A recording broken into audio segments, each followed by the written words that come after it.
사도신경으로 신앙고백 드림으로 새벽예배 시작합니다. 전능하사 천지를 만드신 하나님 아버지를 내가 믿사오며 그 외아들 우리 주 예수 그리스도를 믿사오니 이는 성령으로 잉태하사 동정녀 마리아에게 나시고 본디오 빌라도에게 고난을 받으사 십자가에 못 박혀 죽으시고 장사한 지 사흘 만에 죽은 자 가운데서 다시 살아나시며 하늘에 오르사 전능하신 하나님 우편에 앉아 계시다가 저리로서 산자와 죽은 자를 심판하러 오시리라. 성령을 믿사오며 거룩한 공회와 성도가 서로 교통하는 것과 죄를 사하여 주시는 것과 몸이 다시 사는 것과 영원히 사는 것을 믿사옵나이다. 아멘. 아침에 우리에게 주시는 하나님의 말씀은 사무엘상 2장 11절에서 21절 말씀까지입니다. 사무엘상 2장 11절에서 21절 말씀까지. 우리 말씀 찾으셨으면 한 목소리로 같이 읽습니다. 엘가나는 라마에 자기 집으로 돌아가고 그 아이는 제사장 엘리 앞에서 여호와를 섬기니라. 엘리의 아들들은 행실이 나빠 여호와를 알지 못하더라. 그 제사장들이 백성에게 행하는 관습은 이러하니 곧 어떤 사람이 제사를 드리고 그 고기를 삶을 때에 제사장의 사환이 손에 새살 갈고리를 가지고 와서 그것으로 냄비에나 솥에나 큰 솥에나 가마에 찔러 넣어 갈고리에 걸려 나오는 것을 제사장이 자기 것으로 가지되 실로에서 그곳에 온 모든 이스라엘 사람에게 이같이 할 뿐 아니라 기름을 태우기 전에도 제사장의 사환이 와서 제사 드리는 사람에게 이르기를 제사장에게 구워드릴 고기를 내라. 그가 네게 삶은 고기를 원하지 아니하고 날 것을 원하신다 하다가 그 사람이 이르기를 반드시 먼저 기름을 태운 후에 네 마음에 원하는 대로 가지라 하면 그가 말하기를 아니라 지금 내게 내라. 그렇지 아니하면 내가 억지로 빼앗으리라 하였으니 이 소년들의 죄가 여호와 앞에 심히 크면 그들이 여호와의 제사를 멸시함이었더라. 사무엘은 어렸을 때에 세마포 에봇을 입고 여호와 앞에서 섬겼더라. 그의 어머니가 매년 드리는 제사를 드리러 그의 남편과 함께 올라갈 때마다 작은 겉옷을 지어다가 그에게 주었더니 엘리가 엘가나와 그의 아내에게 축복하여 이르되 여호와께서 이 여인으로 말미암아 네게 다른 후사를 주사 이가 여호와께 간구하여 얻어 바친 아들을 대신하게 하시기를 원하노라 하였더니 그들이 자기 집으로 돌아가매 여호와께서 한나를 돌보시사 그로 하여금 임신하여 세 아들과 두 딸을 낳게 하셨고 아이 사무엘은 여호와 앞에서 자라니라. 아멘. 오늘은 함께 읽으신 사무엘상 2장 11절에서 21절 말씀을 중심으로 새살 갈고리와 세마포 에봇이라는 제목의 말씀으로 잠시 은혜를 나누겠습니다. 어린 사무엘을 하나님께 드린 한나는 하나님의 구원과 유일하심 그리고 전능하심을 찬양합니다. 그리고 이제 사무엘의 아버지 엘가나와 어머니 한나는 사무엘을 성소에 남겨두고 라마에 있는 자기 집으로 돌아갑니다. 11절 말씀에 엘가나는 라마의 자기 집으로 돌아가고 그 아이는 제사장 엘리 앞에서 여호와를 섬기니라 그럽니다.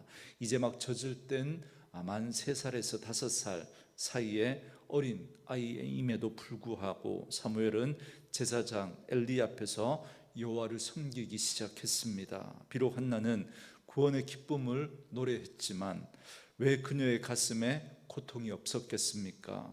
그렇지만 엘가나와 한나는 믿음으로 그들이 했던 서원을 이행했습니다. 젖을 떼기까지 어린 사무엘을 기도와 말씀으로 양육하며 철저하게 하나님께 드려진 그 삶을 살아가도록 아이 사무엘을 가르쳤을 겁니다. 그리고 이제 부모로서의 인간적인 고통과 아픔을 뒤로 한 채 하나님께 사무엘을 드리기로 한 그 소원을 기쁘게 이행하며 하나님을 찬양했습니다. 바로 이것이 사무엘이 하나님의 사람으로 성장할 수 있었던 배경이고 이유입니다. 그런데 이어서 본문에는 이런 사무엘의 모습과는 정반대의 모습을 보여주는 자녀들이 등장합니다. 12절 말씀에 엘리의 아들들은 행실이 나빠 여호와를 알지 못하더라 그럽니다. 한나는 그 아들 사무엘을 여호와께 드려 사무엘은 엘리 앞에서 하나님을 섬겼지만 그러나 제사장 엘리의 아들들은 행실이 나빴습니다. 그 이유를 오늘 본문은 어떻게 설명하고 있냐면 여호와를 알지 못했기 때문이다 그렇게 말하고 있습니다. 여기 사용된 동사 알다라고 하는 이 단어가 그 유명한 야다라고 하는 이 단어입니다. 야다는 단지 지식적인 알을 말하는 그 단어가 아니라 경험을 통해서 알아가는 걸 말합니다. 그러니까 엘리의 두 아들 제사장 홈리와 비느하스가 왜 하나님을 몰랐겠습니까? 어려서부터 그의 아버지를 통해서 여호와 하나님에 대해서 들었고 배웠고 또 그 제사장을 또 그 아들들이 이어가야 하기 때문에 누구보다도 하나님에 대한 그런 지식적인 알은 많았습니다. 그러나 그렇게 하나님에 대해서 알았지만 그 하나님을 경험하지 못했던 것입니다. 그들의 가치관과 그들의 생각 속에 하나님이 없었던 거죠. 그래서 오히려 하나님을, 그래서 그들은 가장 하나님을 잘 섬겨야 할 그들이었지만 오히려 하나님을 멸시했고 하나님의 말씀과 하나님께 드리는 제사와 또한 제사 드리는 백성을 우롱했습니다. 13절 이하에서는 그들이 하나님을 알지 못함으로 보여준 나쁜 행실을 기록하고 있습니다. 먼저 13절에 보면 제물을 드린 사람이 제사를 드리고 고기를 삶을 때 그들은 사환을 보내어 새살 갈고리를 냄비나 솥에 찔러 넣어서 거기에 걸려 나오는 고기를 자기 것으로 취했다 그럽니다. 우리가 레위기 말씀에서 살펴봤던 것처럼 번제의 경우는 제물을 전부 태워 드리는 그런 제사를 말합니다. 그래서 제사장이 먹을 수 있는 고기가 전혀 없습니다. 그러나 다른 제사는 그렇지 않습니다. 화목제의 경우 제물을 드리는 자가 화목제의 기름과 가슴과 우편 뒷다리를 가지고 오면 제사장은 기름을 태워서 여호와께 드리고 가슴과 우편 뒷다리는 여호와께 흔들어 거제로 드리고 자신의 양식과 소득으로 삼았다라는 걸 알 수 있습니다. 제사장을 위해서 하나님은 그들의 몫을 배려해 주셨던 겁니다. 이렇게 볼 때 엘리의 두 아들들 이 제사장 홈리와 비느하스가 행한 죄악은 너무나 큰 것입니다. 이들은 이미 자기들의 몫의 고기를 받았습니다. 그런데 화목 제사를 드리는 자가 이제 남은 화목 제물에 남은 고기를 자신과 친지 이웃들과 함께 그날 거기서 잡아서 같이 먹지 않습니까? 그때 이 솥에 삶을 때 사원들을 보내서 그 고기를 갈고리로 걸어서 걸리는 대로 강탈해 간 겁니다. 그야말로 제사장의 그 계급을 이용한 횡포를 부리고 있는 겁니다. 그들이 얼마나 타락했는지를 잘 보여주는 대목입니다. 또한 15절을 보시기 바랍니다. 기름을 태우기 전에도 제사장의 사원이 와서 제사 드리는 사람에게 이르기를 제사장에게 구워드릴 고기를 내라. 그가 네게 삶은 고기를 원하지 아니하고 날 것을 원하신다 하다가 그럽니다. 하나님께 제물을 드리는 과정은 크게 세 단계입니다. 첫째는 피를 드리는데 이는 제단 주변에 피를 뿌리는 걸 말합니다. 두 번째로 기름을 태워 드립니다. 제사장에게 기름을 드리면 제단에서 태워서 하나님 앞에 향기로운 냄새로 올려드립니다. 세 번째로는 기름과 함께 제사장의 몫을 드리면 제사장은 자기 몫을 하나님께 거제로 올려드리고 자기의 것으로 취하여 먹습니다. 그런데 본문에 의하면 짐승을 잡자 말자 기름도 태워 올리기 전에 엘리의 두 아들들은 자기의 몫을 요구했던 겁니다. 15절에 보면 제사장이 이때 제사장이 보낸 사원들은 제물을 드리는 자에게 제사장에게 구워 드릴 고기를 내라. 그가 네게 삶은 고기를 원하지 아니하고 날 것을 원한다. 그렇게 말합니다. 이거 얼마나 황당한 이야기입니까? 하나님께 제물을 바치기도 전에 제사장은 자기 몫부터 챙겼다라는 겁니다. 그리고 만약에 이때 제물을 드리는 자가 이를 거부하면 사원들은 억지로 제사장의 몫의 부분을 빼앗아갔다 그럽니다. 정말 횡포가 이만저만이 아니죠. 그래서 그들의 모습을 이렇게 말합니다. 17절에 이 소년들의 죄가 여호와 앞에 심히 크면 그들이 여호와의 제사를 멸시함이었더라 그럽니다. 그들의 죄가 큰 이유는 그들이 여호와의 제사를 멸시했기 때문이다 그럽니다. 하나님께 먼저 기름을 태워 드려야 하는데 그것에는 관심도 없고 예배자들에게 무엇을 빼앗아 갈 것인가, 내 것으로 무엇을 챙길 것인가, 여기에만 관심이 있었던 겁니다. 불교적인 표현으로 중이 연불에는 관심이 없고 제밥에만 관심이 있다라는 말이 있는 것처럼 하나님을 예배하는 것에는 관심도 없고 예배자들로부터 무엇을 빼앗을 것인가, 거기에만 관심이 있었던 겁니다. 오늘 이 말씀은 저와 같은 목회자들이 먼저 자신을 돌아보아야 할 말씀입니다. 목회자로서 하나님을 섬기고 교회와 성도들을 섬김에 있어서 성도들을 업신여기고 예배를 멸시하고 자기 욕심만 채우려고 하는 그런 악한 모습을 이 엘리의 두 아들이 보여주고 있는 것입니다.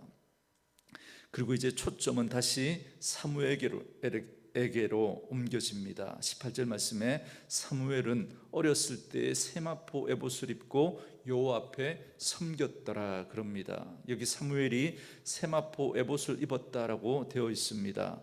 잘 아시는 것처럼 에봇은 제사장이 입는 거룩한 옷을 말합니다.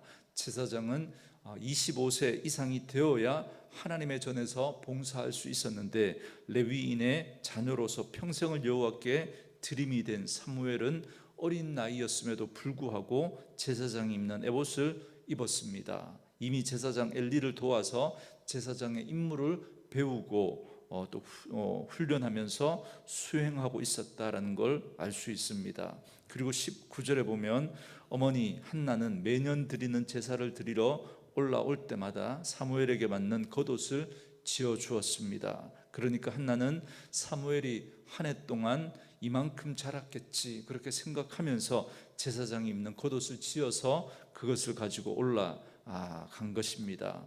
어린 아들을 하나님의 전에서 바치고 그리고 그 애틋한 마음을 이렇게 옷을 지어 가지고 와서 입히는 것으로 그렇게 표현하고 있는 겁니다.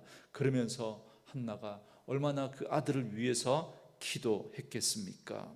그때 제사장 엘리가 엘가나와 한나에게 이렇게 축복을 합니다. 20절에 엘리가 엘가나와 그의 아내에게 축복하여 이르되 여호와께서 이 여인으로 말미암아 네게 다른 후사를 주사 이가 여호와께 간구하여 얻어 바친 아들을 대신하게 하시기를 원하노라 하였더니 그들이 자기 집으로 돌아가매 그럽니다.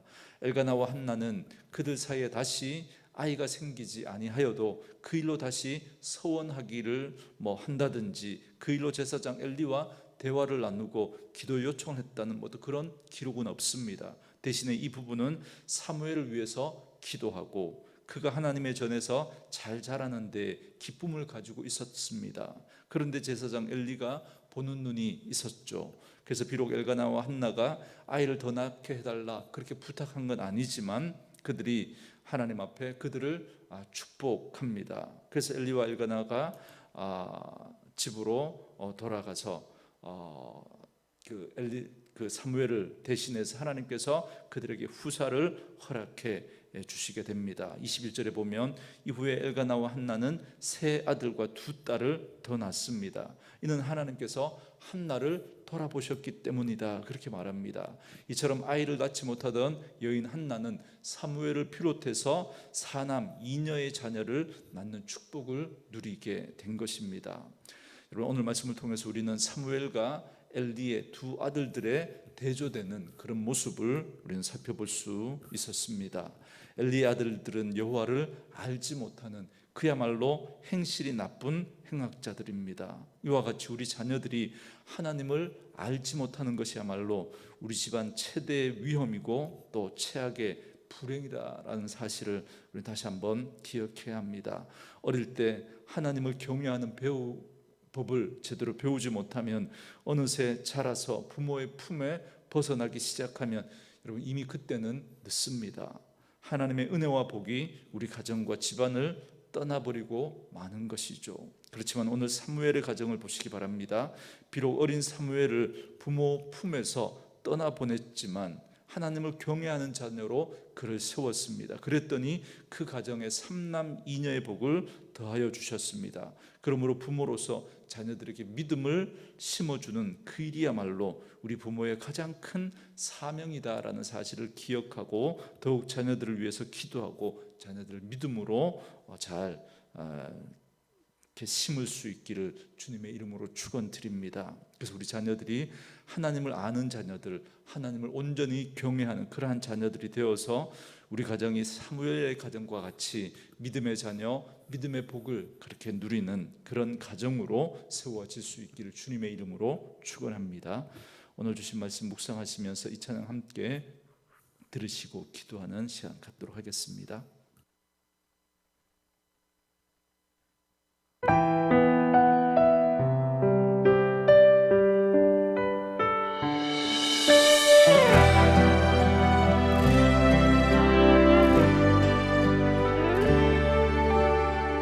내 백성이 나를 떠나 돌아섰지만